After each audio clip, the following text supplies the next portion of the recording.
The next item of business is our presentation from the North Carolina Department of Transportation on the I-26 connector. I-26 connector, and Mr. Thornburg Alan's going to start the presentation off for us.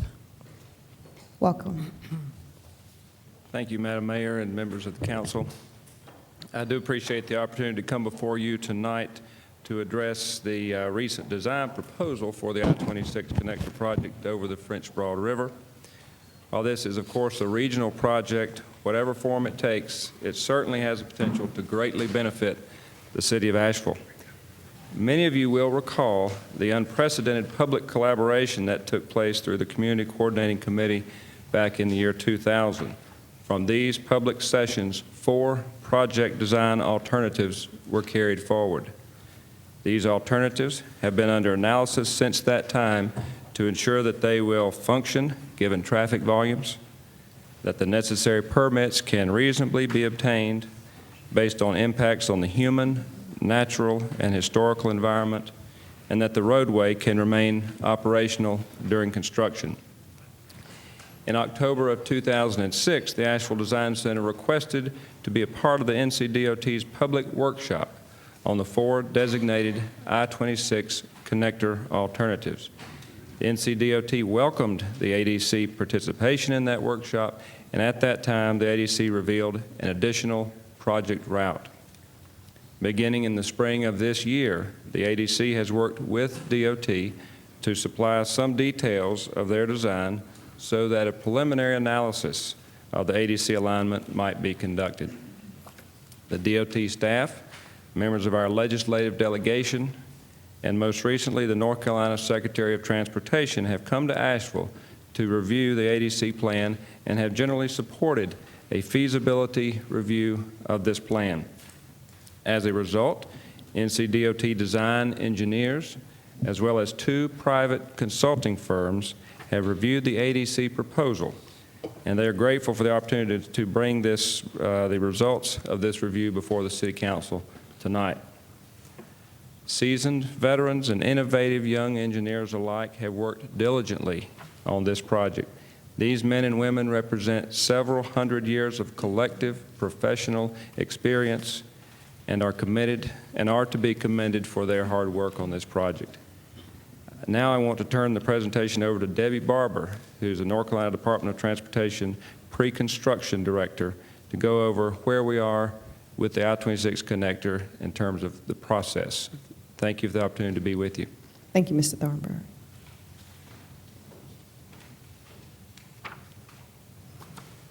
Good evening, Madam Mayor and City Council members. It is a pleasure to be here tonight to talk to you about this very important project. And I just wanted to emphasize this. If I can get you state your name for the record. Oh, I'm sorry. My name is Debbie Barber. Okay. And as Mr. Thornburg said, I'm the Director of Pre-Construction with the North Carolina Department of Transportation Sorry to interrupt. and I work in Raleigh.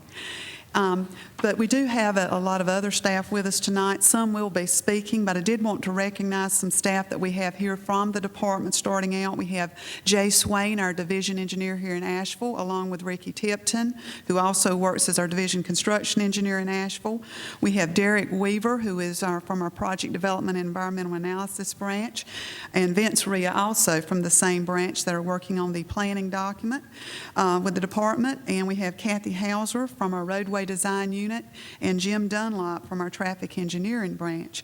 Also, we have from our Federal Highway Administration, Don Volker, who is our Assistant Division Administrator out of Raleigh. We also have Mr. Clarence Coleman, who is our Federal Highway Operations Engineer out of Raleigh. And as Mr. Thornburg said, we have 2 private companies that are helping us with the planning document and the preliminary design information. Representing TGS, we have Mr. Charlie Flo and Ken Burleson, and from URS we have Jeff Weisner. So with that, I'd like to go into the purpose of our presentation tonight. First of all, I'd like to explain the transportation decision-making process.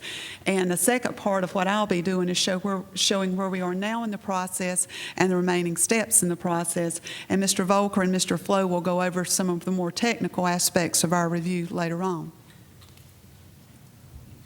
Okay, this is a very high-level view of our project development process or our transportation decision-making process. And I say a very high-level view because this process is very complex, and if we actually charted out all the activities and presented you with a flow chart that had all those activities, it might wrap around the room here. So this is a very condensed version.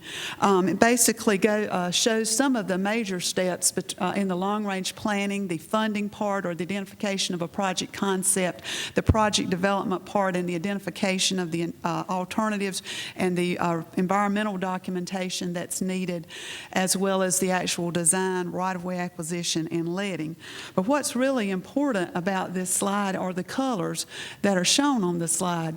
The project development process is a process that is largely, at least partially, controlled by others.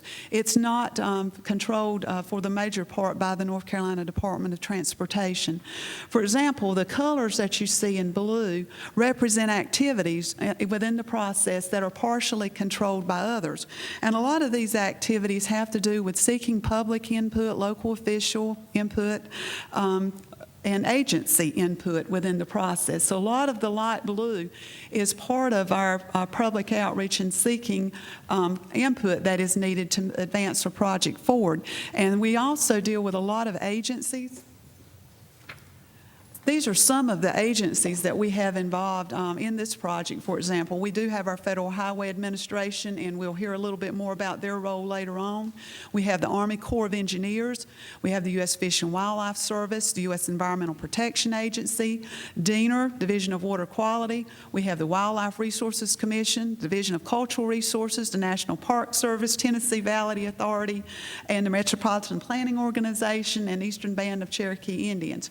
So we have a lot of partners in our process. And that goes back to the light blue shades. We maintain a lot of coordination with others throughout the process. And the yellow blocks represents parts of the process that are totally outside the control of the department and are totally controlled by others. And what are in those yellow blocks are basically the federal highway approval of a draft environmental documents and the final environmental documents that must be completed and approved before we can proceed with buying right-of-way or purchasing right-of-way that's needed for the project. Also importantly, towards the end of the process, there's an issuance of environmental permits. And that goes back to the agencies, primarily DENR and the Corps of Engineers, along with all the input that they get from the other agencies, as well as the citizens. They have to then make a decision on whether we can whether they can provide a permit for us to be able to construct the project. And if we look at the chart and see the white blocks, you can see there's not as many white blocks in total as there are blue and yellow. And the white blocks do represent the parts of the process that DOT controls, and primarily that is the preparation of the design work and our application for environmental permits and basically a starting of a right-of-way acquisition. And you'll see that a lot of the blue, the activities that are partially controlled by others, precede the white blocks. So that basically means the schedule of the project is somewhat dependent on others and not in totally control of the department.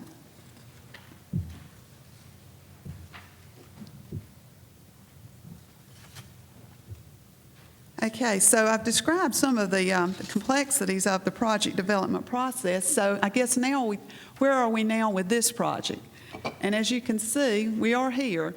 And we're in the process of completing the draft environmental impact statement for the project. Our target is to complete the draft by this fall. After we complete the draft, we will come to a public hearing shortly after the draft is completed, probably likely towards the end of this year, the winter of the year. And we come to a major key milestone of selecting a preferred alternative. And we're targeting that time frame to be early part of 2008. And from where we are now, we are on schedule in meeting the current Transportation Improvement Program project schedule. The entire project is currently funded for right-of-way acquisition and construction. There are 3 different segments. The right-of-way acquisition starts as early as fiscal year 2009, and the construction starts as early as fiscal year 2012. And with that, I would like to now introduce Mr. Don Volker and ask him to come up and discuss the Federal Highway's role within the project.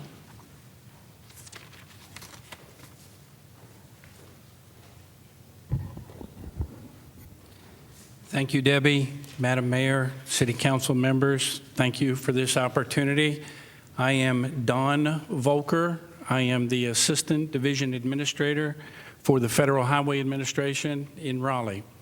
And Debbie is correct. The yellow box up there, which is just beyond the "You are here," that's the box that the Federal Highway, my office, approves the draft environmental document. So hopefully we're very close to being able to do that. First, let me share with you Federal Highway Administration's role in this process.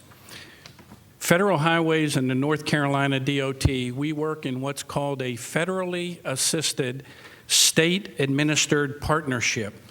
By that I mean we provide funds, but the program is administered by the North Carolina DOT. As examples, Federal Highways does not select, design, build, maintain, or operate highways or highway projects. Those are all done by the North Carolina DOT. So that's their role, is to do that. Our role is to make sure that if they want federal aid highway funds for that project, we simply make sure that all the federal rules and regulations are followed before we provide the matching funds for those projects. With respect to the project today, the I-26 connector, bear with me, I'd like to just talk about our design standards for interstate routes, because this goes right to the heart of the entire presentation today. Our policy, Federal Highways policy, this is the same in North Carolina as it is in Iowa or Florida or Ohio. The National System of Interstate and Defense Highways is the most important highway system in the United States. The highways of this system must be designed in keeping with their importance as the backbone of the nation's highway system. To this end, they must be designed to ensure safety, permanence, utility, and flexibility to provide for the predicted growth in traffic. And with respect to the issues that we're talking about today, we asked the DOT to look 20 years down the road and take a look at the traffic demands that will occur 20 years after the highway is open to traffic. And that's really what we want to design for. Some of the various design standards that we look at are the ones that are listed up here. I won't bother going through reading all of them. You can do that. But these are the design standards as minimums that we ask the North Carolina DOT to adhere to. We do not ask them to spend taxpayers' dollars to develop alternatives that we know will not meet these standards. We don't think the taxpayers would want to spend money for something that we know we cannot fund. I'm going to next introduce Charlie Flo to talk about whether or not the design standards of the ADC alternative meet the interstate standards. Our review to date indicates that the design standards will not be met. But again, let Charlie talk about the specifics of that. Thank you.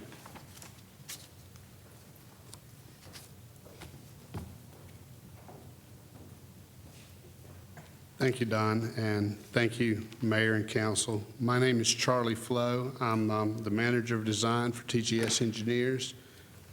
We were charged, well, first off, I very much appreciate the opportunity to be here, and, sorry, get my technology right, and I very much appreciate ADC's efforts to come up with an alternative that minimizes the project footprint and develops an alternative that's kind of outside of the normal process. It's exactly what DOT is looking for from the public input process. It's a very complex project that presents a challenging set of design, environmental, and operational issues. Briefly, some points on the board. You can read those. But after DOT received ADC's conceptual alignment, TGS Engineers was directed to take the concepts and develop a functional alignment for the alternative to the extent necessary to evaluate impacts and compare costs between the other alternates. We took ADC's basic alignment data and the photographs of their model, and we went and looked at their model and made some necessary assumptions to develop a functional design. And our goal was to come up with a plan that worked.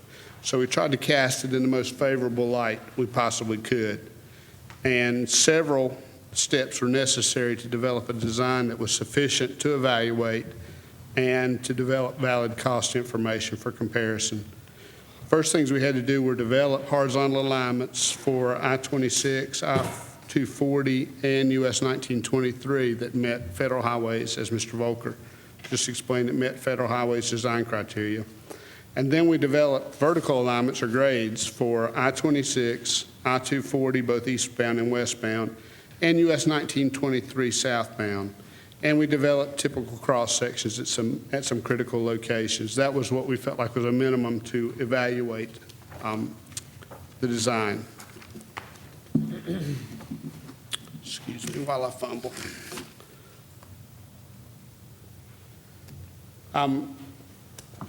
As Mr. Volker indicated, all interstate designs have to meet federal highway and NCDOT minimum design standards. And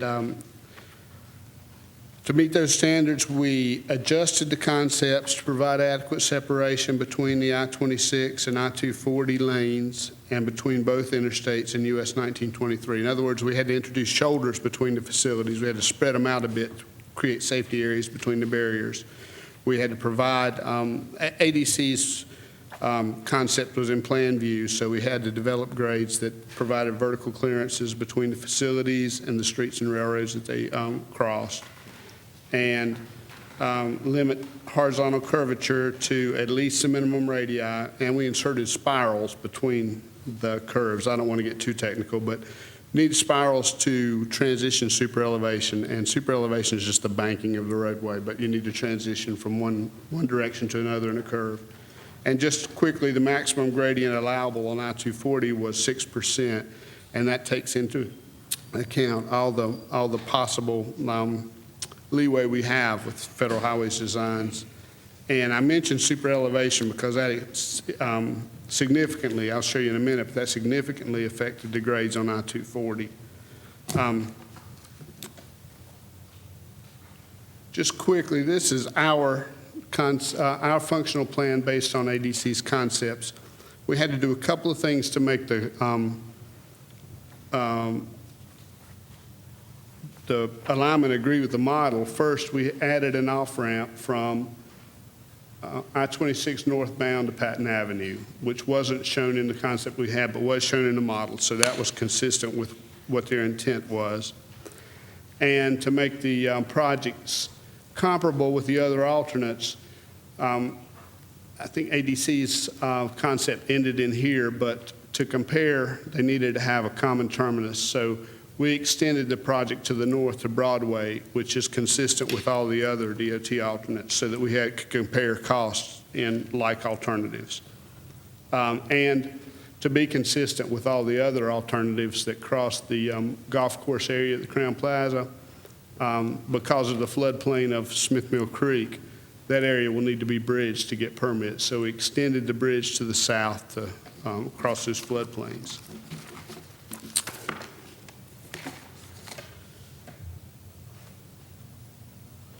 Looking on the west side of the river, we had some immediate concerns. Mostly they were grades and safety related to stopping site distance and operational concerns because of weaving distances with traffic exiting I-26 for Patton Avenue and traffic trying to enter I-26 from Patton Avenue. And the first thing we looked at was to establish some grades to bring I-240 up on top of. And the concept basically is to build a double-decker bridge across the river. I think you guys are familiar with that. But to look at the grades necessary. On the eastbound side of I-240, which comes in on the high side of the curve on I-26, the grades tie in fairly well, and they meet all the design criteria, and that works fairly well. But when you go to the westbound side of I-26, where you've got to tie in on the low side of the curve, we developed grades that were in excess of or nearly 8%, which exceeds significantly the 7%, and we use vertical curves that don't provide adequate stopping sight distance for the facility. And the problem is to extend that project to the south, which is what it would take to flatten those grades. We would need to extend I-240 tie-in, sorry. That was 20 minutes. And Mr. Thornburg, how many more speakers do you have? That's what, we have a timer, and usually it's 10 minutes for presentation. You all asked for 20. Just want to know. Okay. That's fine. We're going to let, you can go ahead. I'll be as quick as I You can. don't want to speed you up. Just wanted to kind of have an idea of how much longer, but go right ahead. Okay. If we extend it, the I-240, just in quick summary, the I-240 tie-in extends back past Patton Avenue and would preclude I-26 traffic from exiting at Patton Avenue because the two facilities won't be at the same elevation. We created a number of cross sections just to give you a picture. Going through the bridge area, sections A and B approach the double-decker bridge, sections C, D, and E are on the double-decker bridge, and section F is at the point where I-240 and US 1923 tie together at Riverside Cemetery. That's basically what the section would look like coming up from Patton Avenue. Then I-240 will gain elevation on separate structures until a point where you could begin to bring I-240 on top of I-26, onto I-26, and then when it separates, I-240 will go off to the right to tie in and go into downtown. And this is the section looking up US 1923 that I do want to spend just a minute talking about.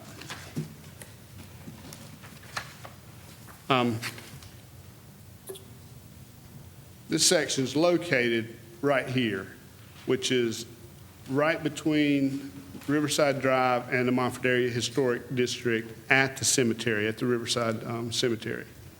The blue's the river, the orange is the old landfill area, and then Riverside Drive and the Craggy Spur Railroad are all right there together. And that's a picture just showing the proximity, bank up to US 1923, which is also the floodplain limits of the French Broad, Riverside and the railroad, and what was the landfill. And on the other side, the Riverside Cemetery. This is an existing cross section showing how all that fits tightly together. And this is a cross section with the proposed facility superimposed on it. And this is with I-26 centered about US 1923. And the point here is that the facility will encroach into Riverside Drive and will encroach into the cemetery area. And we looked at a couple of alternates. One was protecting Riverside, and the encroachment in the cemetery, of course, logically increases. And then the opposite, which was to protect the historic district, and the project basically extends all the way over Riverside Drive, which would require the relocation of Riverside and or the railroad. All right, to summarize and to get to the concerns.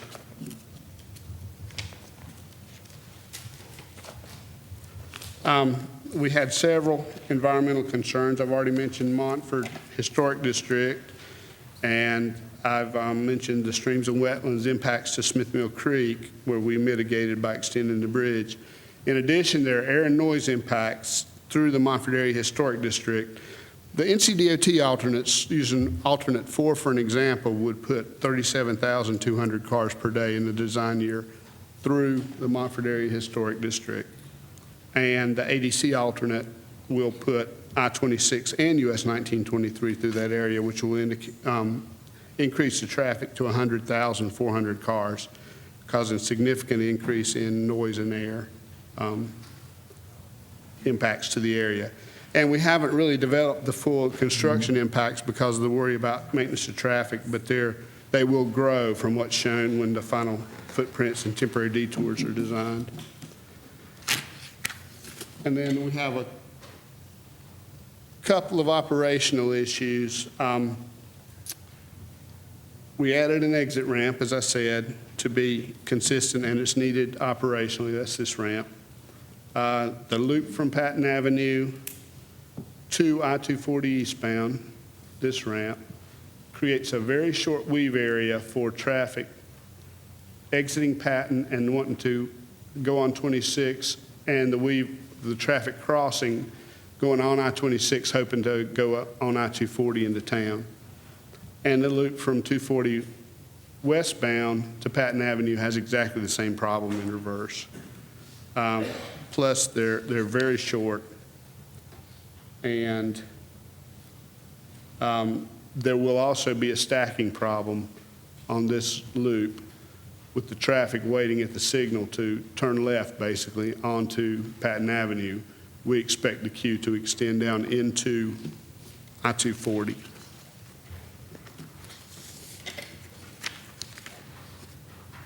On the opposite side of the river, we call this Hill Street Connector for lack of a better name, but the ramp from I-240 westbound to Hill Street Connector has a very short weaving area for the traffic coming on to I-240 from Montford. And if you link and it's very short also, the ramp is very short to make grades work. If you lengthen the ramp, the weave just exacerbates. And we have exactly the same problem with the on-ramp interfering or weaving across traffic going from I-240 crossing the 1923 traffic. Traffic that wants to continue on I-240 will have to cross the ramp traffic. There's also an intersection spacing problem here. The traffic here will block the ramps. And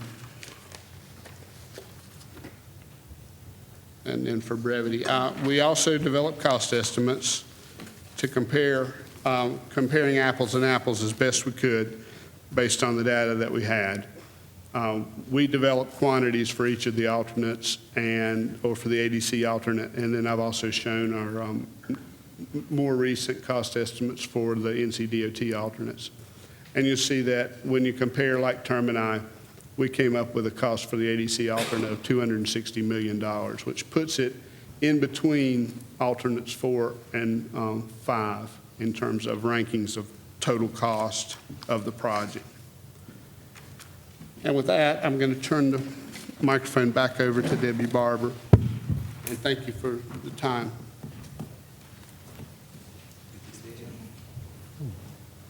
Okay, as Mr. Flo has discussed, we have done a review of the ADC alternative, and we did try to make it work. Unfortunately, as Mr. Flo has presented, we found design, operational, and environmental concerns.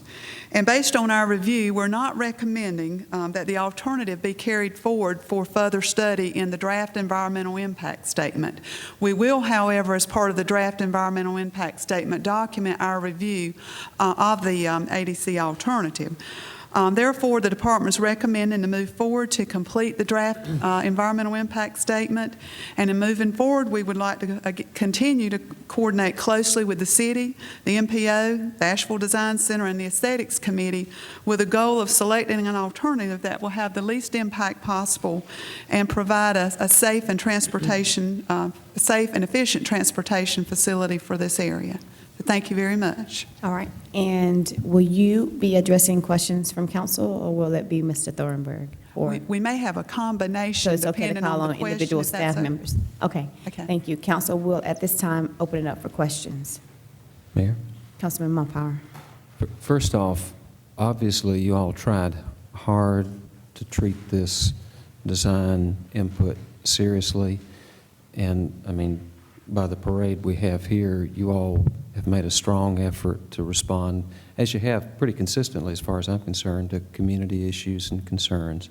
Some good people got together and tried to help us get to a higher place. you all were thoughtful enough to try to evaluate that. Sounds subjective, I'm not an engineer, I don't know, but criteria that made it difficult seem objective.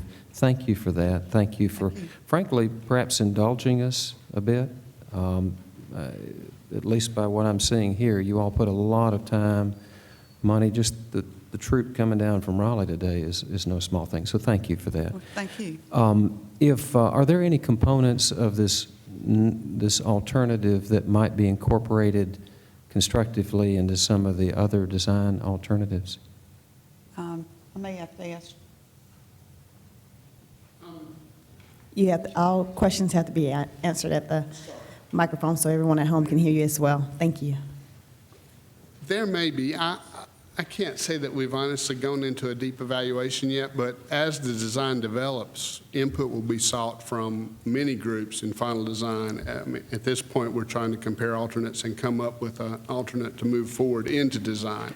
But as design develops, public involvement will be included, including any input from ADC. You all are the experts, but it seemed like there were some sexy components that might have potential, and that's for you all to determine. This is sort of an unrelated question. Ms. Barber, this may be for you. Thank you, sir. This bridge, just kind of moving on here a little bit, this bridge it could be described as a gateway bridge. What are the potentials for Asheville getting the old saying, it doesn't cost that much more to go first class, to get a trademark bridge or something that's a little beyond just a bunch of cement blocks put together as an erector set? Well, I guess we certainly would want to work with the city, but we would have to identify a funding source for that. And Here he comes, right here. I'm going to take her off the spot. Thank you, Ms. Barber.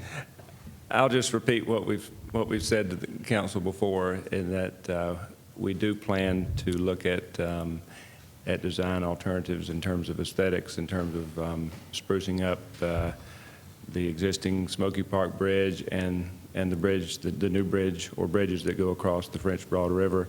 There are a lot of opportunities there. As many of you know who are familiar with other projects, we have enhancement funding, we have public-private partnerships that can be entered into, and I and the Secretary and folks in our department are very aware that this is important to the city of Asheville and to many in western North Carolina, that this project look like and reflect western North Carolina. So we're very mindful of that, and I would imagine that as it becomes more first class, we will look at increased partnerships between state, federal, and city, private entities. That's all we could ask. One final observation. It appears from the timetable that Ms. Barber shared with you that you all are honoring your agreement to progress on a measured, scheduled basis, and that we did not lose significant time with this effort or others that have intruded on your work. And I think we're grateful for that. You continue to move forward on a timely basis. May seem slow, but you're honoring the agreement you have with us. So thank you for that. All right. Councilman Newman. I have a question. I think it's probably best for Mr. Loeb.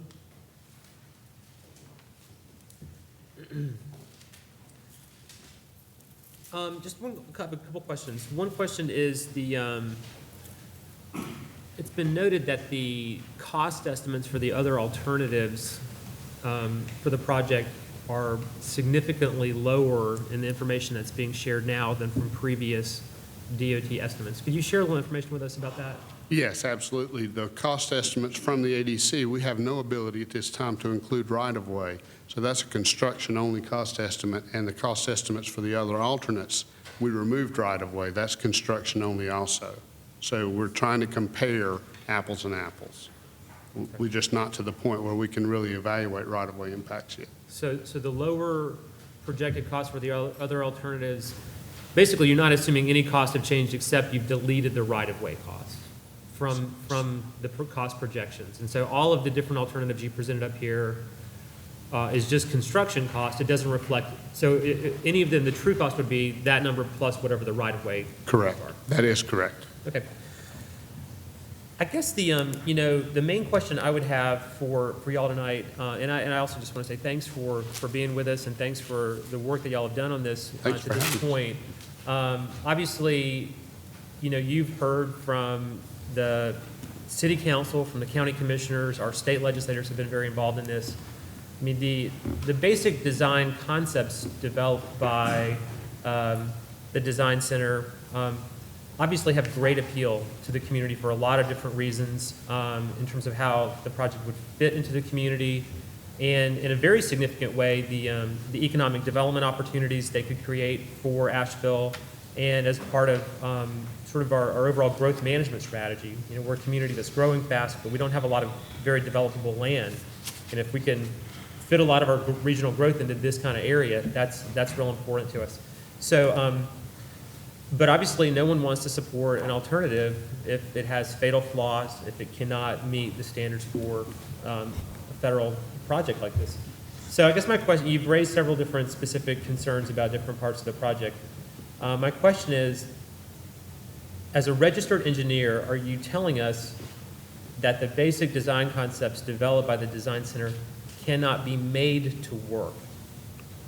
No, I'm not prepared to say that at all, but I will say that we've looked at a lot of pushing the design and that sort of thing, and we have used, I need to state that we have used the minimum federal criteria for an interstate in an urban and mountainous situation for the designs, the other alternates, and we use the same for this.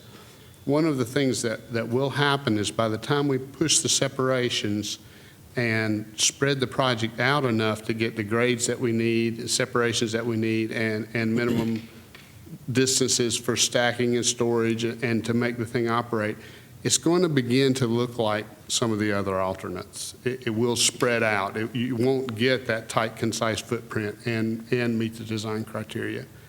We've looked at it, and we had URS look at it also to have a fresh set of eyes.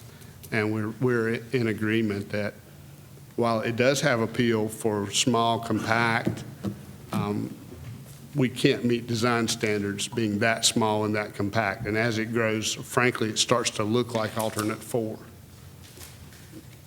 You're saying that there's no way to do this project, including for example, the double-decker bridge concept, and you think that it's impossible to find an engineering solution that can include the double-decker bridge and still meet the standards for a federal project? No. Or is that something that, But it is going to be a very difficult solution to get through the historic district, Riverside, the railroad, and the landfill. And if you move that crossing location to eliminate that possibility, the project moves north and the skew of the project changes, which just because of minimum curvatures, you can't get back on top of I-26 with I-240. And once again, it begins to look like alternate 4. I won't say there's no solution. I wouldn't dare. But okay, thank you. Mayor, the only other question I would have tonight would be, and just sort of asking you if this is what you want to do this evening. I mean, I would be curious to hear from folks with the Design Center in terms of they've had a couple of days to look at these ideas, if there's any kind of, basic perspective they'd like to share with us about the concerns that thank you very much, that the DOT and the consultants the DOT is working with have shared tonight. Do you want to do that tonight? I've got a couple of questions that would be maybe more appropriate for them, but I don't know if you wanted to open it up to that perspective as Let's well. go through council's questions and comments and see where this goes. Sure. Any other questions or comments? Just a quick comment, not so much of a question, just a lot of information to absorb. And I saw the Design Center presentation probably 5 times before it really started to sink in, and want to, express that for the first time in the history of this project, we've got a lot of, probably the bulk of the community excited about this project in a positive manner, and I don't want us to lose that. I can understand, engineering concerns are engineering concerns, and can't get around that. But I think that, with today's technology and as innovative and as smart as people are in the industry, we can find some way to excuse the pun, but bridge the two alternatives. And I think, right now I'm looking at one of the slides that kind of shows one versus the other, and I think there's elements in both that if we put a little more resources towards this, we can find a way to get a little bit of both and something that ultimately the community will be excited about. So I hope that we're able to do that as a community. DOT, Asheville Design Center, City of Asheville, the MPO. Let's just throw the resources at it that we need to so that we can get a product that everybody can feel good about at the end of the day. All right. Councilman Mompar, did you have another comment? Other than to say, tonight would seem to be the night to follow up with the design team and put as many of our questions to rest as we can so we can press on. All right. I had a couple of questions. Mr. Flo, a couple of questions. And Mr. Thornburg, there may be a joint issue. Project in general, looking at timelines, I think you all were set to choose an alternative in the winter of this year, so that's either January or December. That's correct. Okay. And in the process of choosing the alternative, what's the next step? Well, they will begin the preparing the final environmental document. We have the draft, then we'll come back either late this fall, have the public hearing, select the final alternative, and then we'll go forward with the final documents. And then we can bring the slides back up perhaps, or let Ms. Barber sort of step you through the right-of-way process and all that. But that's really the critical point that Mr. Volker pointed out to you in terms of the Federal Highway signing off on that document. Okay. At that time, while they're doing the acquisition of the right-of-way, is it DOT's priority, or is DOT going to also fix I-40, I-26 interchange? Is that going to happen? When is that happening? I know there's been talk about Malfunction Junction being moved up. I wanted to see, is that going to happen first in tandem or last as it was slated at first? When is that going to happen? We see opportunities perhaps to move that project forward, and we're working diligently, and we hold out hope that we will be able to do that. I can't say right now that all of the funding is in place for that, but that's a very distinct possibility. And when will we know as a community when that will happen? We hope very soon. Very soon, as in 2007? Let me. We'll know whether or not Okay. we can achieve the funding hurdles. We should know that this year. That, as you will recall, the original footprint of the interchange there at 26, 240, and 40 was significant, and the price was significantly more. We have been able to reduce the footprint, the right-of-way, and therefore have a more compact design, and we believe less significant hurdles in terms of design, and we've reduced the cost significantly on that. So we're working diligently on that. And that is a priority, and we are very aware that that is a consensus project for the community. Okay, and the big thing is if we can let the community know as soon as possible so they'll know what to expect as far as seeing some improvements to that intersection. Okay. Along with that, we're having issues getting people from North Asheville or downtown Asheville to South Asheville. It's my desire, and I talked to the AIA group, and I know the Chamber's interested in this idea as well, expanding Sweeten Creek from 2 lanes to 4 lanes all the way down to Airport Road.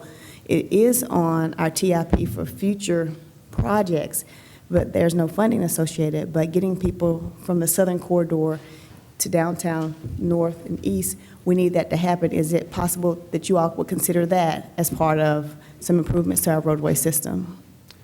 We have heard that, and Councilman Newman, who serves on the MPO, along with his colleagues, made that clear last week at our MPO meeting, and we're in discussions on how we might prioritize that as well. Of course, there are significant funding challenges statewide, and And that is certainly a need, and we've identified that, and we'll continue to look at it. Another thing that was on the presentation that is missing from your alternatives, access to Emma District. We don't have adequate access now to the western part of Buncombe County from this area.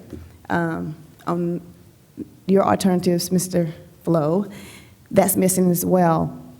We need access to western part of Buncombe County. Can we get that included in what's being looked at? Ken, can I get you to speak to that? Let me let Ken Burleson, our planning engineer, speak more to that. It'll be the design. I'm Ken Burleson with TGS Engineers, and the project that we were tasked to study is the I-26 connector, which is a more of a regional project. Improvements to the access to the Emma area, I think, would be a separate DOT project. Now, we will not be deleting any access that currently exists. Emma Road will still go underneath the railroad and the Murphy branch of the railroad leading up into that area. To complement AIA, one of the things that they did include was an access to that part of the community, recognizing the opportunities for economic development and improvement in that community. That's one thing that they did recognize, that it did need access to that part of the community. Yes, ma'am, and I asked them about that, and they said that they realized that that would be another separately funded connection. So in your analysis, you didn't take that in consideration at all? We did not take that into consideration, nor the cost of it. Okay. Thank you. One of the things I do want to say is the AIA and our community members did come together and did seek funding for putting together an alternative that they felt could move our community forward. One of the concerns I keep hearing over and over, there are several, but one that stands out is the fact that Asheville relies heavily on its beauty to survive, and the alternatives that you all have put forward are not supportive of that. They're just highways. And for our community, we would like, and I think Councilman Mumpire brought it up today, we would like a bridge that isn't just layers of brick, as he put it. I think we need something a little bit more for our community, recognizing the fact is, it's just a reality. Tourism is over $1 billion industry for our community. We can't negate that fact. I mean, there are a lot of jobs that's connected to that. And having a highway coming straight through the middle of our community in large capacity, that's pretty huge. And while I appreciate the work that DOT has done, I do, we have to live with it. After you all have designed it and created it and built it, it's going to be in our backyards, literally. And so it's important for us that we get something that is beautiful. And I understand another thing that I hear about the timeline. And so I think what I'm asking as mayor is looking at Malfunction Junction getting corrected and Sweeten Creek Road getting corrected, while we spend a little bit more time to see if there are possibilities for this type of design can be fixed in a way that will complement our community. I'm not trying to stop anything, not going to put a little protest sign out against you, but my goal is for you to understand the magnitude of what's being built in our community and the need for it to be done in a timely manner, but it also to be attractive, and that's just a reality for our community.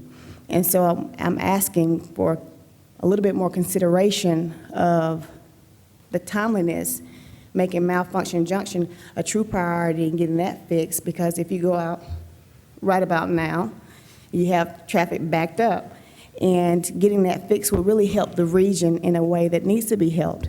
At the same time, looking over at Sweeten Creek Road, getting my connectivity over there fixed so that people in South Asheville have more choices to get to downtown Asheville and North Asheville. I think those are critical issues that, if done correctly, that would give the other engineering staff the opportunity to look at the alternative that has been put before us today and the flaws worked out. Because as Mr. Flo pointed out some of the issues, I look at the topography that we currently have coming from 1923-26 under 240 as it is, there's a grade change. And I think we've fixed that. Looking at 26 going out to Biltmore Square Mall and the stacking that could occur to get on to Boulevard Road, we fixed that. The reality is some of the things that were identified as potential problems, I think that you smart engineers from Raleigh could figure that out if you had a little bit more time. So I would ask that as you go back to Raleigh, if you would consider the order and the entirety of the project as well as the beautiful parts of it. And so that would be my desire. Mayor, Yes, if you would indulge me to ramble just a moment. I just did, so go right ahead. Okay. This will kind of go along with your ramble. And I know you folks have come a long way, and we appreciate you being here. And I'd like to say I appreciate the AIA 150 effort and your serious consideration of it. And I suspect we'll probably have to, before you leave this evening, get to a point where we say, what's the next step with that? Does that go away, or you are going to seriously consider some of those features that they talked about? But before we go there, this bridge thing really is a big part of this. And it's real easy to sit in your position and say, this is what we can do and all we can do. And I was recently, 2 weeks ago, in Charleston. And we here all look at Charleston because it's close. And that's a signature bridge that they've got. They had 2 monster bridges before that had some serious problems. And I'm certain that the Charleston community didn't just sit there and say, oh, well, we need to put a bridge in. They recognized they had a problem 20 years ago or 30 years ago that had to be corrected. And I suspect that with the political clout that Charleston and North Charleston have gathered and gained in South Carolina, and recognizing how much of a tax benefit tourism is to Charleston, they were heard at the State House and they were heard in Washington. I sit here at this dais tonight concerned that we don't have that clout. We're a very small city, 75,000, but it's a jewel in the state of North Carolina. And it's going to be real easy to sit there and say, we're going to build them a bridge, and it really doesn't matter because I suspect that many of us won't even still be employed or be retired by the time this takes over or comes into being.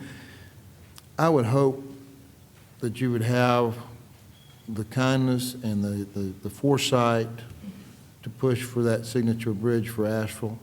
I think that all of us up here would like to feel like we did our job by asking for something that was good for this city and that you would hear it. Because if we just build another concrete bridge over that river, we've done badly enough in our committee that was formed in '92 to have let this get to the point where we built a major highway through the center of our city anyhow.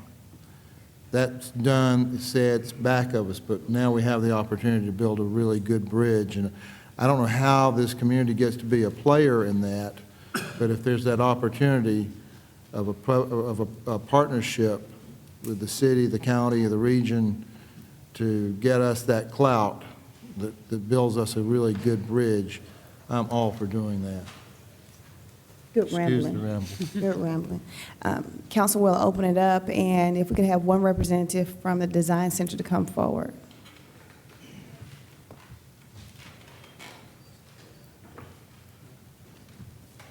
Mayor Bellany and Council, thank you for letting us speak. And I also want to thank DOT. I'm actually honored that they would consider our scheme. And even with the concerns, I'm actually happy to hear that there are some very positives that have come out of this. It's not fatally flawed. It sounds like it is doable with more engineering as long as we work through those issues. And the other thing I want to do is just try to address some of the concerns that I've heard tonight and see if there aren't workarounds. And first one is the concern about grades and weaving that we heard. And is it all right if I put up some? It is. Something? Let's see if that. This is the ADC scheme. And so what I wanted to show is they were talking about the weaving that they're actually talking about is the distance from these ramps till you get to Patton Avenue and have to make the interchanges on Patton Avenue. And one thing I noticed in their scheme is that their bridge is significantly higher than the bridge we envisioned, and I think that's because the construction method is post and beam concrete, so there's about 20 feet of structure from deck to deck.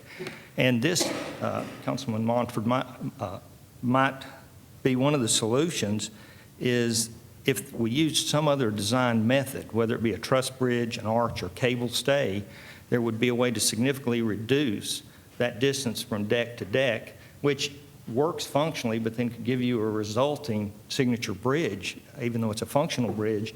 And if we could reduce that height down, then that distance that's required for this ramp to reach at they were saying, 7%, that distance shortens. Instead of being way down here, it shortens up, which gives us more weaving distance between the bridge and Patton Avenue. So I would see by lowering that section, we could even improve the weaving distance that is an issue on Patton Avenue.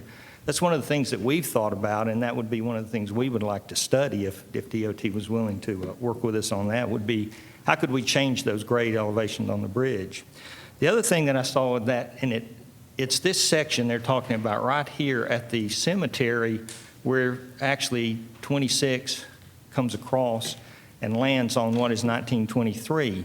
And they were saying that there's a clearance issue that pushes it into River Road. Well, I looked at their section that's on the website, and it's 218 feet across the road. Well, if you scale the map, there's about 220 feet between the graveyard and River Road.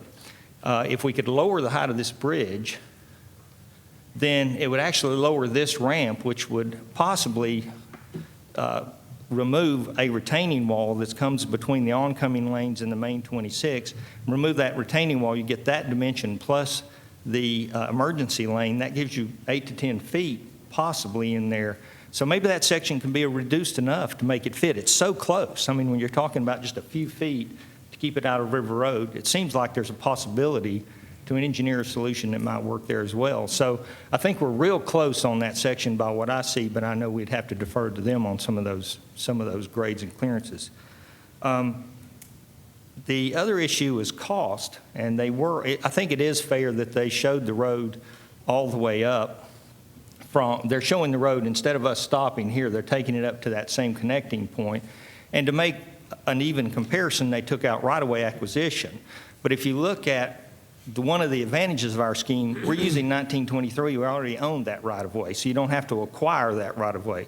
So there's probably in the order of $40 to $50 million in right-of-way acquisition difference just between our scheme and Scheme 4. If you look at the $371 million versus $314, I think it is.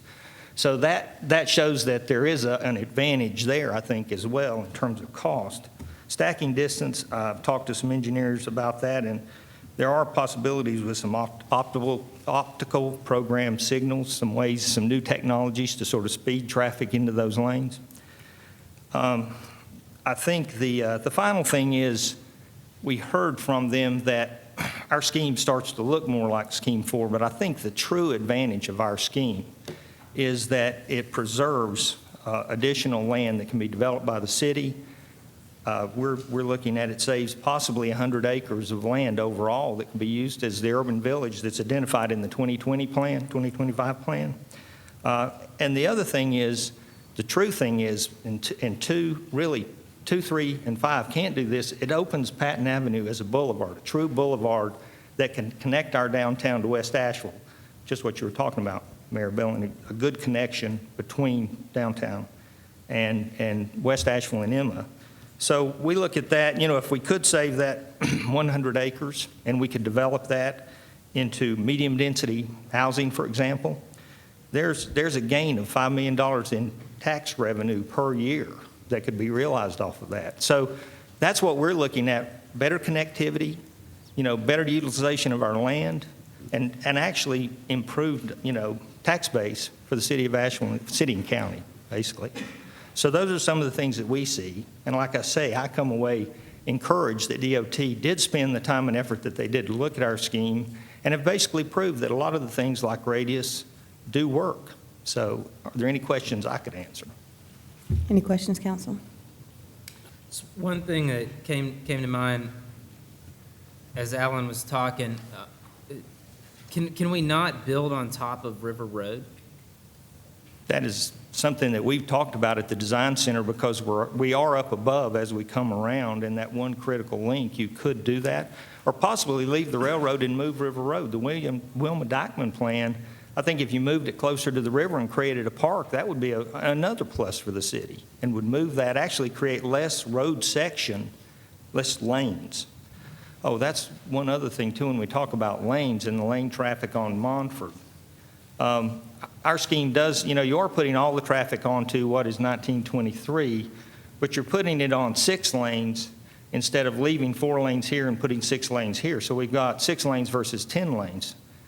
Maybe the same traffic, but, noise here with a hillside at the toe of a slope, in my mind and in our mind, seems to be better than putting a road over here that's almost parallel or level with Montford and projecting traffic into that. So I think that needs to be further studied as well. It seems to me a road at this elevation could project traffic into Montford worse than possibly putting it all down on 1923 where it's at now. Is that it? Councilman Monpower? Questions of the DOT folks, if I may. Mr. Flo? Thank you. Thank you. Either, and sir, they're in specific reference to your points, so it may. Whoever, you sound good. The term fatal flaw has been mentioned. To me, one of the worst things we could do tonight is to go out here with more fog or continued fog.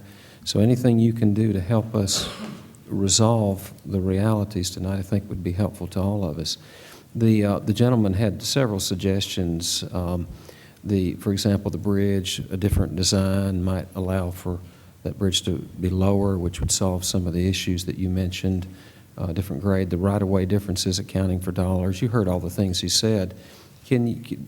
I heard something different than what he said. I heard you all saying this plan does have fatal flaws. Can you help clarify whether that's what you're here to tell us? Well, I think, and I probably ought to let Ms. Barber speak to this, but I think what we said was that this plan doesn't have sufficient advantages above the other alternatives to stop the process and carry it forward as a detailed design. That's the same thing as a fatal flaw. Well, I mean, you all came here. not to say that elements of this can't be incorporated in final design. I think that was a question that was asked of me, and certainly that can happen, but to carry the planning process forward. Thank you, sir. Ms. Barber, may I knock on your door? I think we really need to know, and it may not be answerable, but I believe that's why you're here.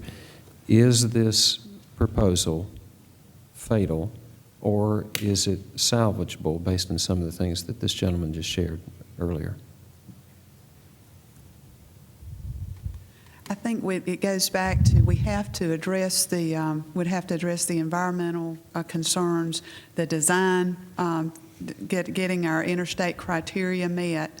And I think from what I have heard, when we actually try to achieve the design criteria, then that basically spreads out the project again to get the length to establish flatter grades. We actually start having to spread out the design, and it almost goes back to alternative 4. So I think when we try to correct that, if I'm understanding what I'm hearing correctly, then it starts to expand the footprint again. Well, our struggle is to work with you all and these folks to find the truth. And as we listen to this gentleman, it sounds pretty simple, fixable, doable, no fatal flaws. As we listen to you all, we hear there are a lot of fatal flaws, and it's not that simple, and the footprint will, just like feet, will swell, and it's not realistic and doable.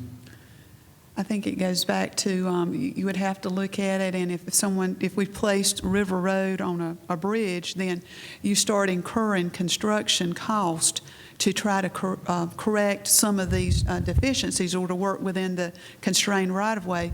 So you then add additional cost, and then cost is another factor that we're considering as an impact, of course, right-of-way and construction. May I speak with the federal representative? Yes, sir.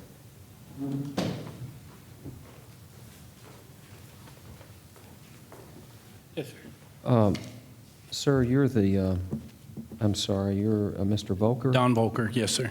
Mr. Volker, you're the, you folks are a big key to this. I mean, you're central to our success. And it seems important in terms of timelines, and timelines real important getting this thing done, that we not spin our wheels. And you all came here clearly for closure. Now, based on what this gentleman said, he's offered some alternative view. I don't have a dog in the fight. You certainly do. What are you hearing? Are you hearing we need to go back and reassess, or are you hearing closure? Well, from what I've heard is that the DOT people, based on what they've told me, and I have not looked at each design standard, so I don't want to mislead you, but based on what they're telling me is on the work that they've done thus far, they would have a very difficult time meeting the 13 controlling criteria with the ADC alternative. And there's only so many federal funds that come to the state of North Carolina.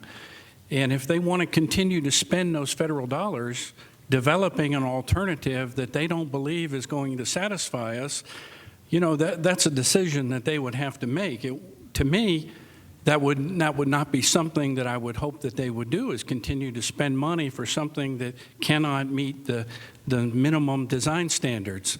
But, you know, that's where I'm coming from. And I guess what I've said, and I'll repeat, is that I expect that whatever alternative is selected, that it will meet at least the minimum interstate design standards. Okay, sir. Does that answer the question? It does. Thank you, and I appreciate that. I would pose one more question to the DOT representatives as a body, and that would be, there's two alternatives tonight: closure along the lines, I think, of what you all came here for, or back to the drawing board and exploring alternatives. Is there anything that any of you all can add to the discussion that would help determine which of those two places we need to go to before the evening's out?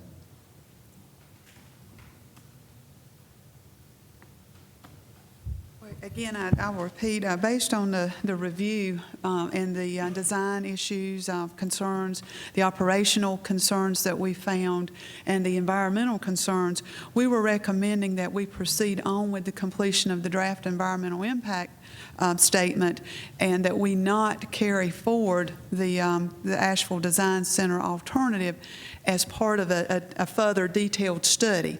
We would document our findings, we would document that alternative and a review of our findings of that in our draft environmental impact statement, but it would not be carried forward as an alternative that would be eventually potentially selected. One more question, and I appreciate your patience with me. So you've heard nothing tonight to alter that position that you brought to us this evening and presented in detail?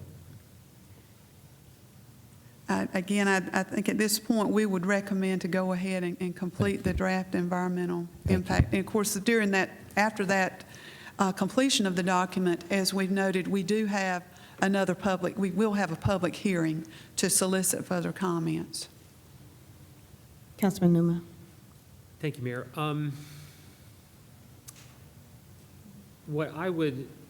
I'd like to make a suggestion.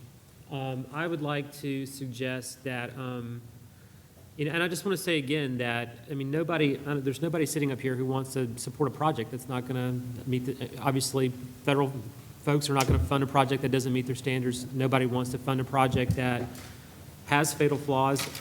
And no one would want to pursue this project if it had to be modified in ways to meet the standards that caused it to lose the tremendous benefits of the project. So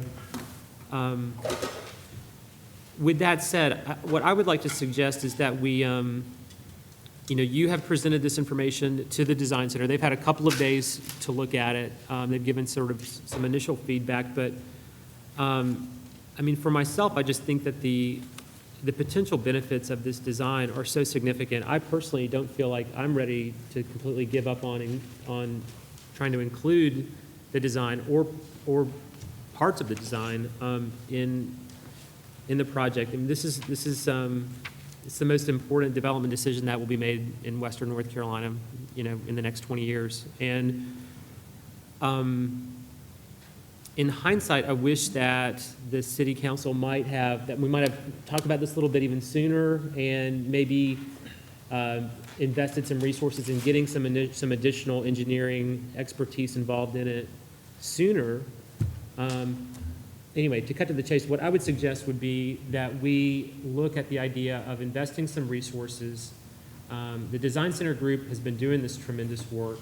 If we could give them some resources to hire professional engineering expertise to look at the specific concerns that DOT has brought back to us and try to answer the question of, is there a way to address those concerns so that it meets all relevant federal standards, but also doesn't lose the positive features of this design?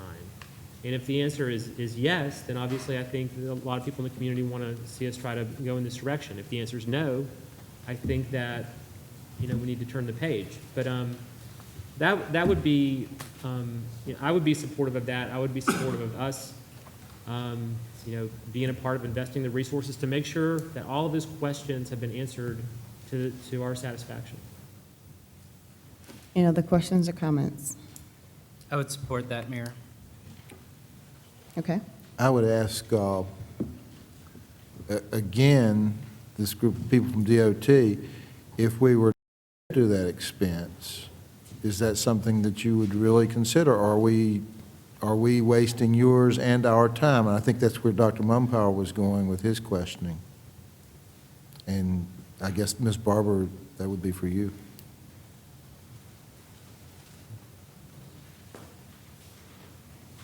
I'll let Ms. Barber speak to it, but I would say that taking that approach tends to discount outright the work that has been done by the DOT staff, by the Federal Highway, by URS, by TGS, two very well-respected engineering firms who have taken the time and diligently looked at this and brought their very reasoned opinions, professional opinions. These matters must be defensible when we go forward with them. This alternative will be addressed in the draft environmental document. That's a legal document, and we will defend that. And these are, again, very well-respected and trained professionals that have come to this conclusion. So I would say that you might take that into account as we go forward. I would say to the mayor's comments with regard to the design, these engineers have been asked to determine from a basic engineering standpoint what may or may not work from an operational and from a design standpoint. But that does not go to the final aesthetic design of this project. And there will be significant opportunities on all of the alternatives to address those concerns. And Ms. Oglesby with the Aesthetics Committee is here tonight and has worked very closely with DOT, and we're making very good progress in coming up with very aesthetically appropriate designs for these roadways, and I don't want to lose sight of that. These folks have been asked to say what the alignment should look like, and there'll be a lot of opportunity to come back and make these projects fit into the mountains, and I can tell you that we're committed to doing that, and we're very aware that Asheville is not like any other city in North Carolina. It's not like any place else in the United States, and we want to make this project fit in with the community. We had a National Association Standing Committee on the Environment here today, and we were commended for our context-sensitive solutions that this division has employed, particularly on the I-26 project north of here, has garnered national attention for that. So I hope you will take these things into account and recognize a level of trust and that we have with the City Council as we go forward. Public input at every stage of this is critical, and it will be part of the process going forward. All right, Councilman Davis. I think that answered my question. I feel like we're rounding, good as it would be to be able to do those things. I'm not hearing what you're saying from these folks. I think that we asked the question, as a registered engineer, are you telling us that these designs can't work?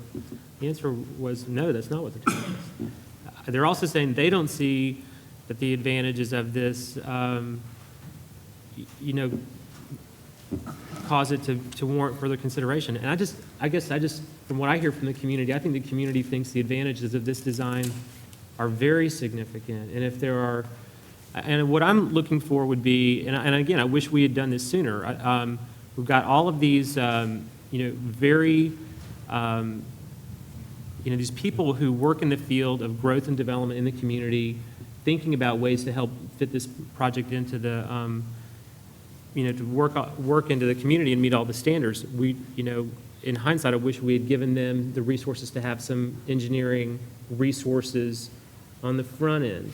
It's now come to the point where the DOT is saying, here's these specific parts of it that we're concerned may not work.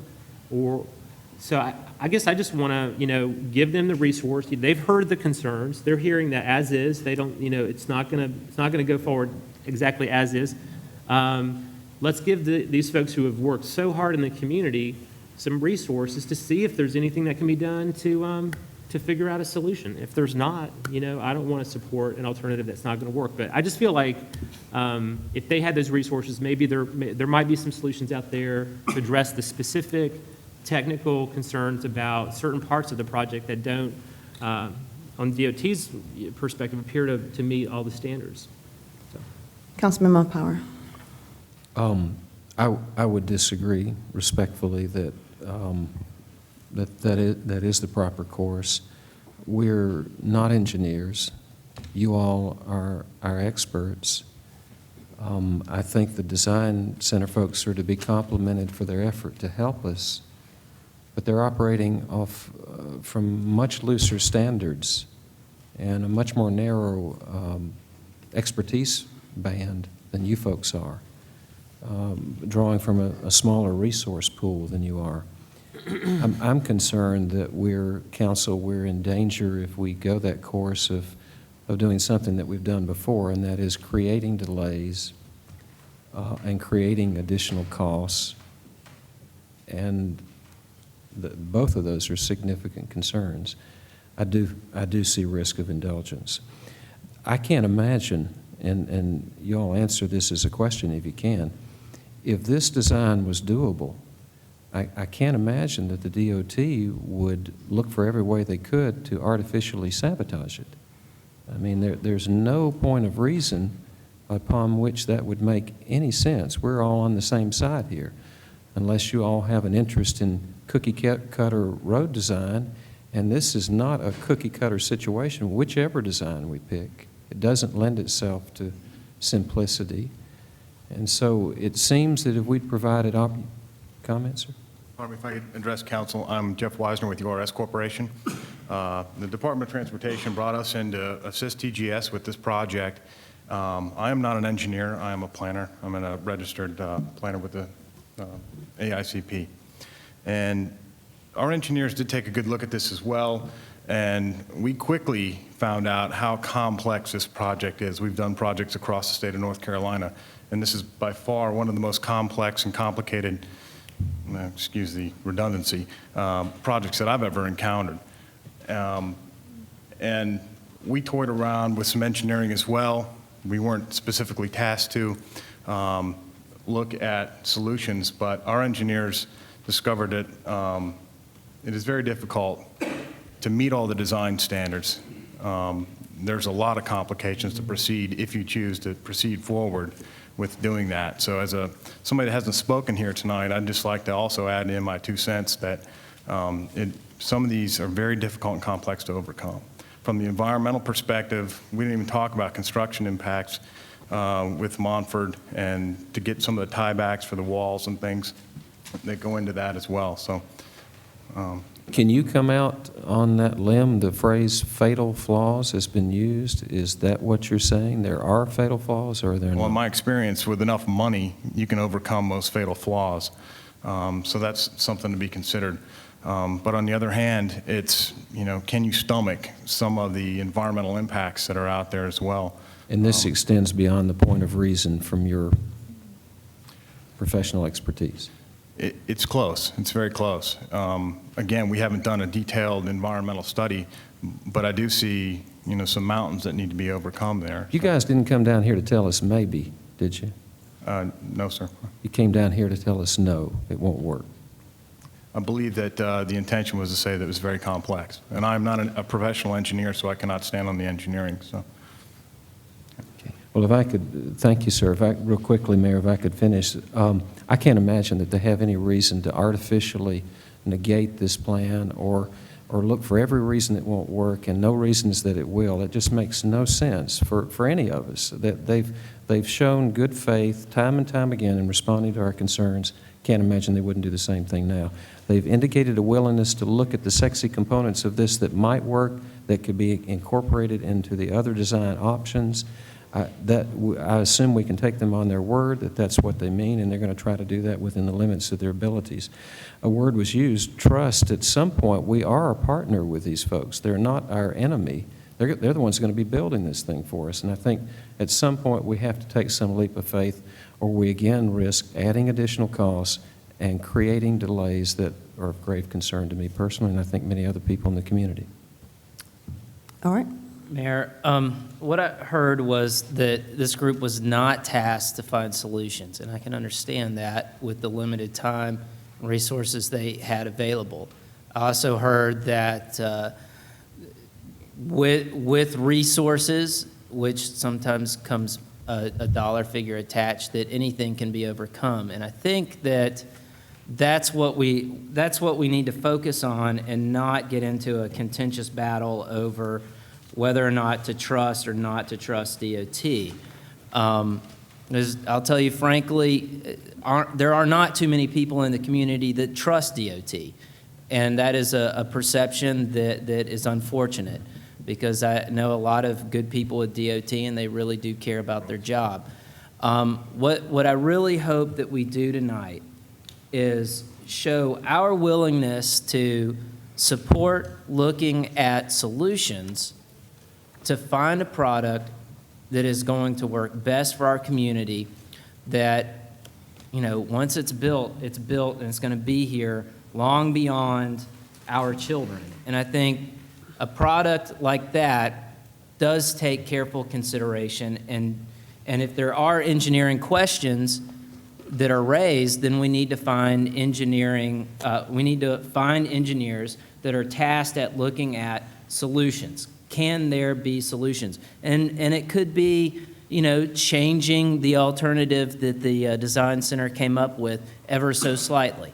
Or it could be saying, you know what, this just can't work. None of the elements can work. Some of the elements can. But I think that if the community is saying that we want to create an alternative that is our alternative as a community, and we want to utilize professional expertise to come up with an alternative and actually have DOT consider it, I think that would go a long way in dispelling or doing away with the contentious nature of whether or not to trust or not to trust DOT. Because right now, all we have are DOT alternatives. To me, those aren't alternatives. And if the community says, here we go, here's an alternative, we just need to explore that, and I'm willing to put the money and the time into it from our coffers, because frankly, Asheville is going to be the biggest impacted municipality when it comes to this project. And I think that we deserve a good product, we deserve a pretty big bridge, and by golly, I'll fight for it. Okay. Excuse me, sir, I didn't catch your name who came up. Your company was tasked to work with DOT on the alternative. You could come back up. Thank you. Yes, Tell me your name, I'm sorry. my name is Jeff Wisner with URS. Wisner. Mr. Wisner, since this is a matter of public work record, how much is your contract with DOT for additional services? It's approximately $235,000 And you were brought in just to consult? to assist with completion of the draft environmental impact statement. Okay. Thank you. Councilman Newman, you brought up the fact that you wanted, wait a minute, let me get one more thing answered first. Sir, I'm sorry, I didn't catch your name in a white shirt. You had come in as a consultant as well. Yes, sir. Once again, this is a matter of public record, so how much is your contract with DOT? It has been supplemented so many times, I couldn't give you the exact amount, but it is in the, it's over $2 million. I've been working on this project for 12 years, and I'd hate to see a decision made to delay it another 3 or 4 years, because I really think that there's so many flaws with this design that by the time that it is, this design is a very good job. I really wish it would work.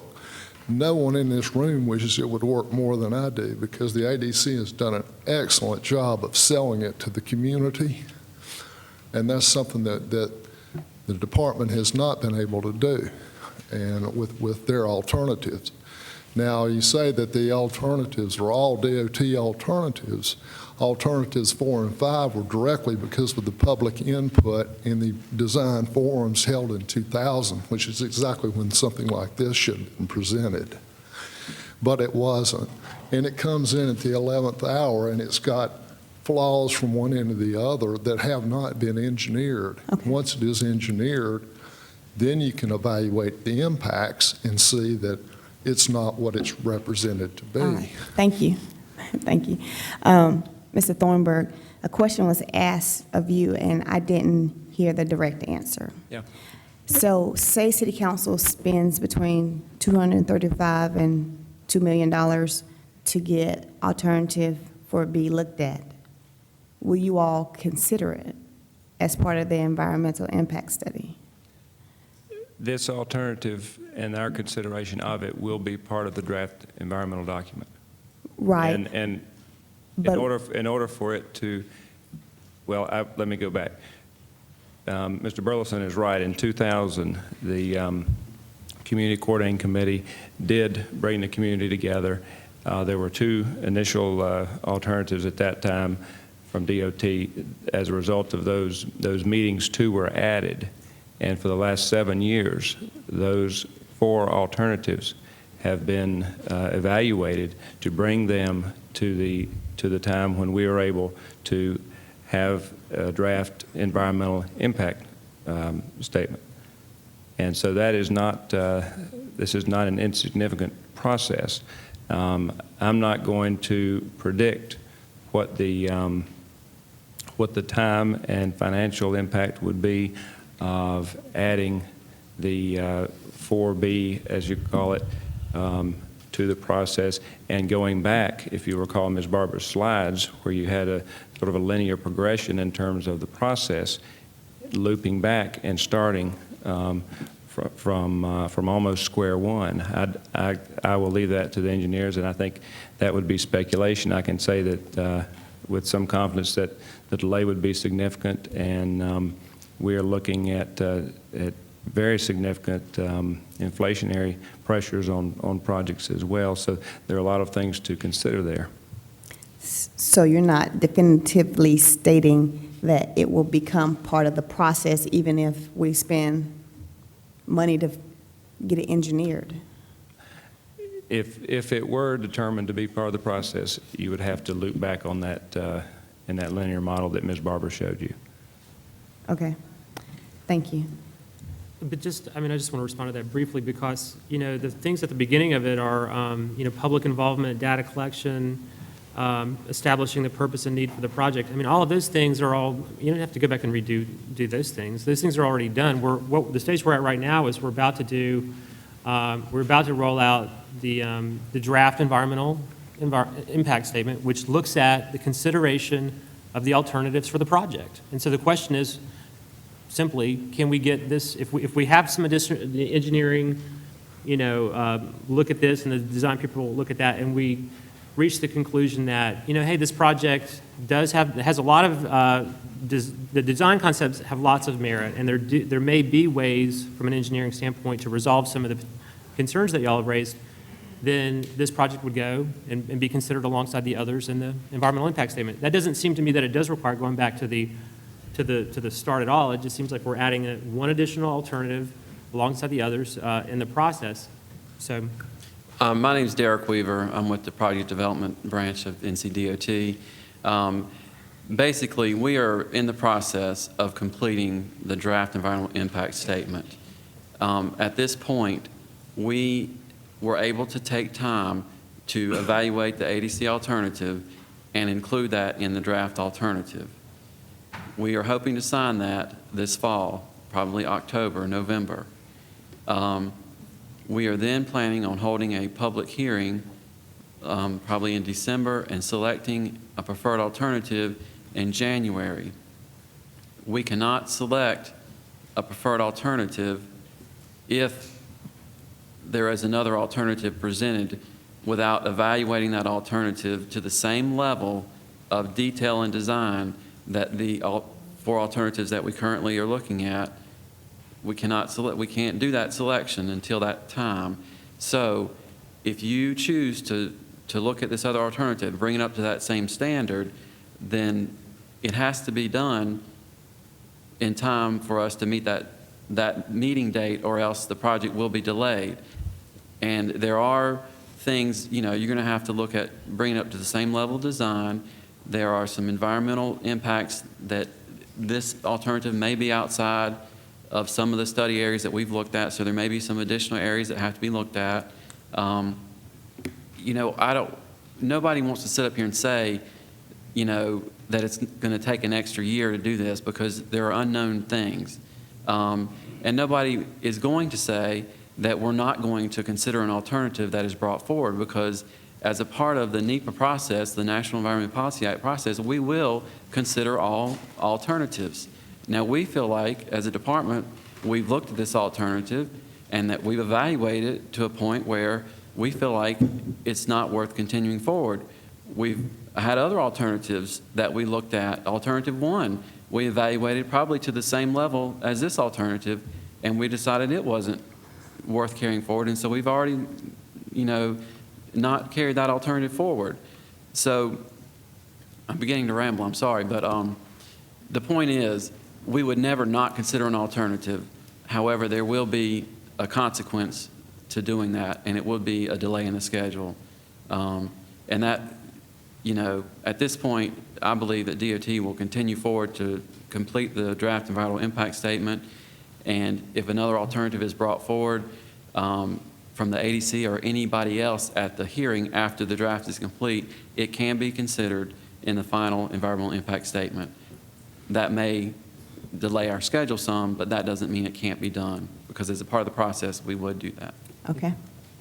All right, council, any other questions or comments? I guess my only question would be, Mayor, what's your perspective on the idea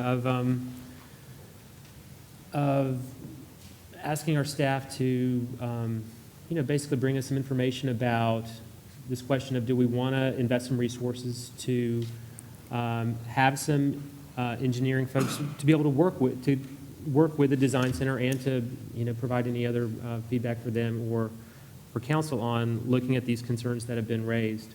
And just one other point I would make on this too is that I have heard, I don't want to put them on the spot, but I have heard some interest expressed by the county commissioners about that same idea. So if we're going to look at that, maybe that's something we could ask them to do with us. But I'm curious what your perspective is on that. I think I have to say that it would concern me for us, City of Asheville, to put $2 million or $235,000 into a plan and it not be considered. That would concern me, that we would invest that kind of money and not have a guarantee that it will be considered going forward. Because I think we would have to face the taxpayers to say, we put this money in and it's not being considered. That's a hard pill to swallow. If we could have a commitment that the work that we pay for would go forward and be useful, that would really help me. That's important, because, to be honest, when I was asked to support us financially contributing to this issue, the amount of $25,000 was asked. And $25,000 to $200 to $2 million, that's quite a big difference. And I need to know that when we make that investment, it will be used in a way. Or do we put time into getting people to go to Raleigh and lobby DOT to make sure that what is created does keep in mind the sensitive nature of the area and the aesthetics is considered for this area. I mean, I'm looking at what do we really realistically need to do to move this forward? And I know one thing that I hear is definitely working with the aesthetics committee to ensure that every part of this project blends in with the city of Asheville in every alternative, because right now it doesn't aesthetically, based upon the pictures that we've seen. So I think for me, I got to make sure that that investment will be used and what's created, that product, is actually honored. Well, let me just ask this one last question. If the, and I guess, Debbie, this is probably best question posed to you. If the, I mean, I hear you saying that at this point, you know, the DOT wouldn't recommend investing additional resources in this. But if we, if there were some solutions found to some of the specific design standard concerns that y'all have raised tonight, I mean, the DOT has said that, you know, just from the big picture standpoint, the design has a lot of obvious, you know, attractive features to it. So if we did, I guess my question would be, if there were ways, if there were some solutions identified that allow the design to meet the standards and still keep the attractive features of the design, the DOT would consider that. I mean, I actually heard the previous person say that they would consider it if it can meet the standards and you keep the positive features of the design. Is that correct? Well, all comments that we receive during our review or hearing process or during our planning process are considered and discussed in our NEPA document. So any work that's done would be considered.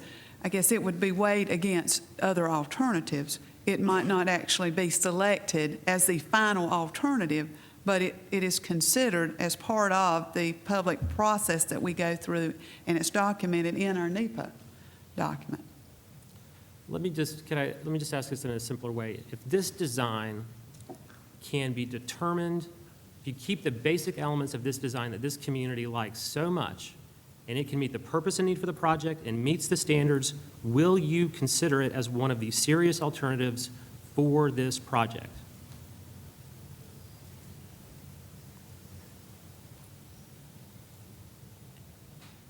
If it were to be, I guess, changed to the point that it relieved the concerns that we had, and I guess that goes back to, at least from our review in doing that, it begins to resemble Alternative 4, which is a study alternative.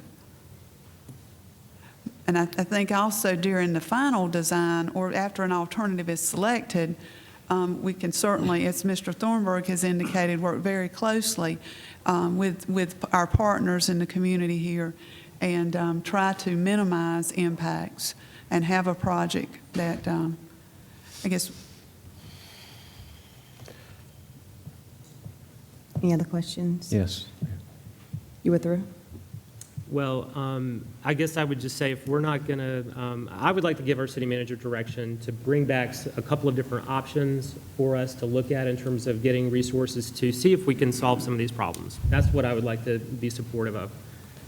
If a majority of council does not want to do that. Just the only other point I would make is that there are two members of council who aren't here tonight. This is an important issue.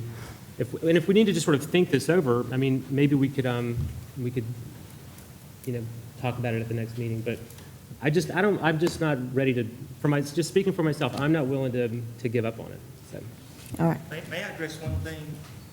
Mayor Bailey, I'm sorry, but it seems to me there's some issue of what we think the engineering would take to correct some of this.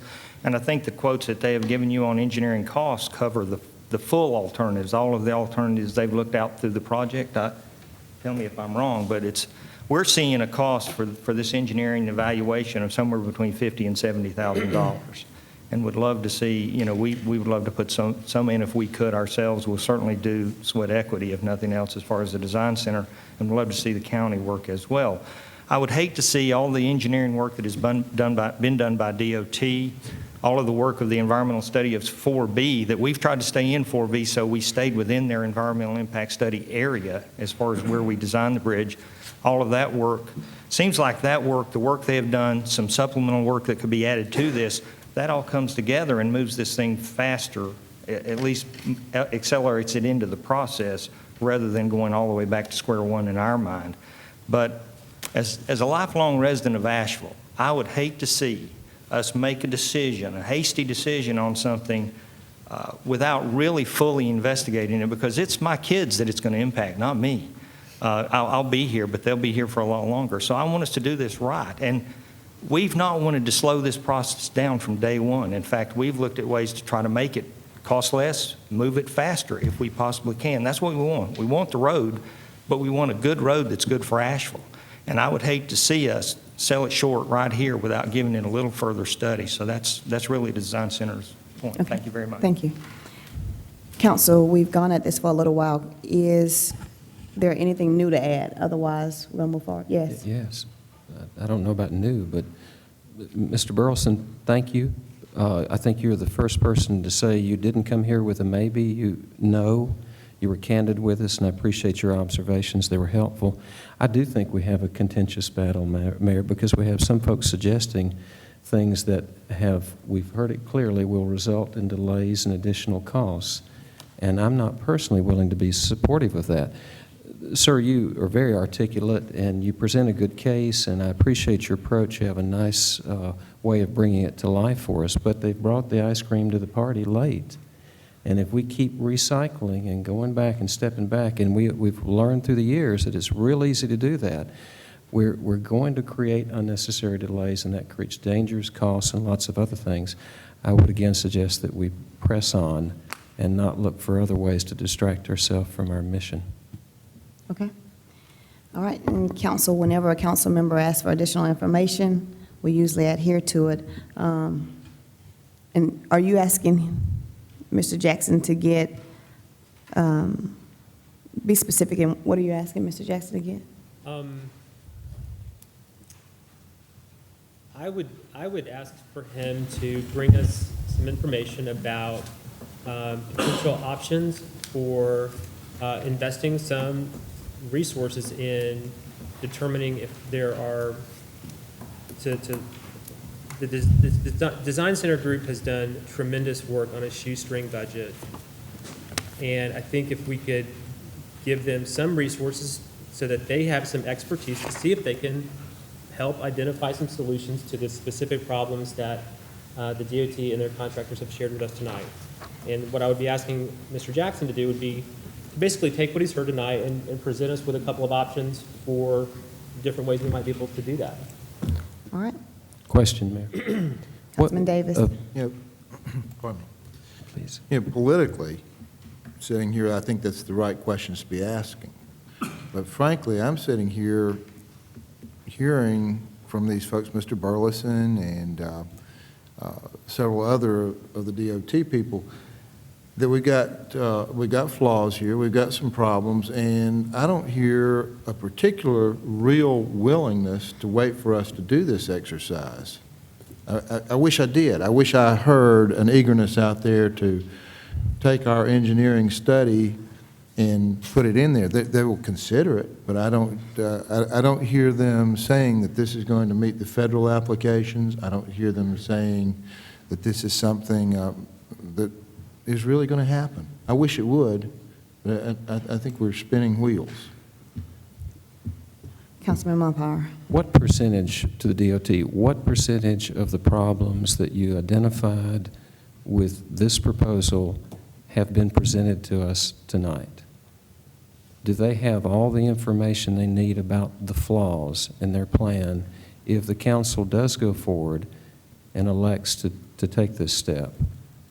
Do they have all the information they need from you to, I'm concerned that there's a tip of the iceberg in this presentation, and that there are a lot of, when I listen to Mr. Burleson, somebody who stepped in there, that there's a lot of things that weren't said tonight that need to be said if we're going to take this step.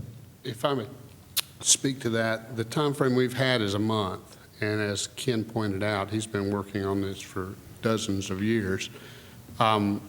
We've done a very high-level overview, looked for large flaws, and to say that we've given you every design problem would be ridiculous. We have not had that level of time to do that, and it will take a while to get through that.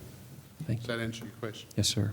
All right, council, we'll get the additional information and move forward. Thank you all, each of you, for coming tonight to address council on these matters.